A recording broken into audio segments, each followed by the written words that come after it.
छत्रपती संभाजीनगरच्या कन्नड तालुक्यातील माऊली वारकरी कन्या शिक्षण संस्थेच्या महाराजांनी एका अल्पवयीन मुलीवर बलात्कार केल्याचा धक्कादायक प्रकार घडला आहे। कन्नड तालुक्यातील हतनूर येथे जवतापूर रोडवर दादा महाराज अकोलकर उर्फ बाबा यांचा माऊली वारकरी कन्या शिक्षण संस्थानाचा आश्रम असून येथे वेगवेगळ्या ठिकाणच्या 15 मुली बाहेर शालेय शिक्षण घेऊन येथे वारकरी शिक्षण घेतात। सदर पीडित मुलीच्या आईने सांगितले की दादा महाराज अकोलकर यांचे माऊली वारकरी कन्या आश्रम आहे। आश्रमातून सर्व मुली शाळेच्या कुजर गाडीने शाळेत ये-जा करत असतात। तसेच शाळेची वेळ सकाळी 10:30 ते दुपारी 4 पर्यंत असते। मात्र पीडित मुलीसोबत कन्या आश्रम मध्ये 1ली ते 15वी पर्यंत 15 मुली आहेत। मात्र कन्या शाळा आश्रमाचे सगळे काम दादा महाराज अकोलकर पाहतात, जेणेकरून सर्व मुली त्यांना बाबा म्हणतात। माहितीनुसार पीडित मुलीला महाराजांनी पायदाबाला बोलवलं आणि अल्पवयीन मुलीवर महाराजांनी बलात्कार केला।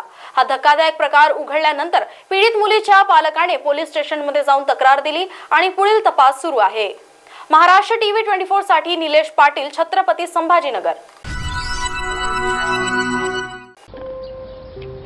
चिंगीच्या भातुकली सारख्याच आपणही आनंदाने आपला संसार उभारतो, कष्टाने एक एक वस्तू जमवतो, पण अचानक नियती डाव साधते आणि अवघा संसार उधळून लावते। भूकंप, पूर, चक्रीवादळ, गारपीट, वीज कोसळणे अशी अनेक संकट महाराष्ट्रावर आली। त्यात अनेकांचे संसार उद्ध्वस्त झाले।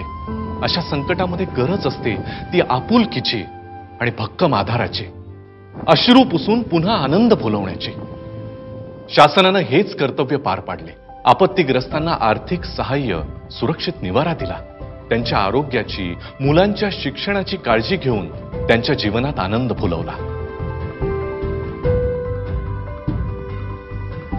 मदतीतून नवजीवन, आनंदाचे पुनर्वसन। आपत्ती व्यवस्थापन, मदत व पुनर्वसन विभाग, महाराष्ट्र शासन।